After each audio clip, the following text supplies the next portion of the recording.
আজকে বানাচ্ছি কাঁকরোল ভর্তা। নিয়েছি 7-8টা কাঁকরোল সিদ্ধ করে, আর 7-8টা কাঁচা লঙ্কা আর একটা বড় সাইজের রসুন। আমি এখন সব একসাথে মিক্সারে পেস্ট করে নেব। কাঁকরোল আমার পেস্ট হয়ে গেছে, এখন আমি বানাবো। তেল গরম হয়ে গেছে, এখানে দিয়ে দিচ্ছি একটা শুকনো লঙ্কা, অল্প কালো জিরা। সোমবারে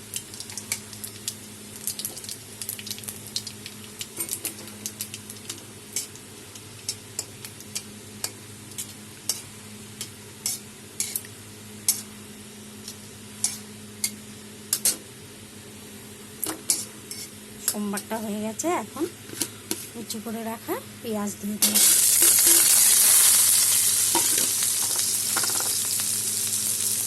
দিয়ে দিলাম অল্প লবণ। পেঁয়াজটা ভাজা হবে, তারপরে দেবো টমেটো।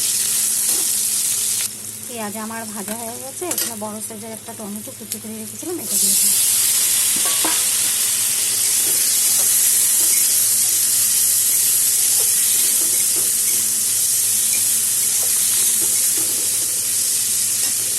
আমার সব কিছু মোটামুটি নরম হয়ে গেছে, পেঁয়াজ টমেটো সব নরম হয়ে গেছে। এখন পেস্ট করে রাখা কাঁকরোল, কাঁচা লঙ্কা, রসুন সব দিয়ে দিলাম, আর দিয়ে দিলাম 1 চামচ ঝাল লঙ্কা গুঁড়ো,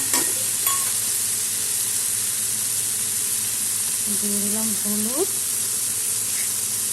দিয়ে দিলাম লবণ, দিয়ে দিলাম টেস্টের জন্য 1 চামচ চিনি। কাঁকরোল ভর্তা খেতে খুব ভালো হয় গরম ভাতের সাথে।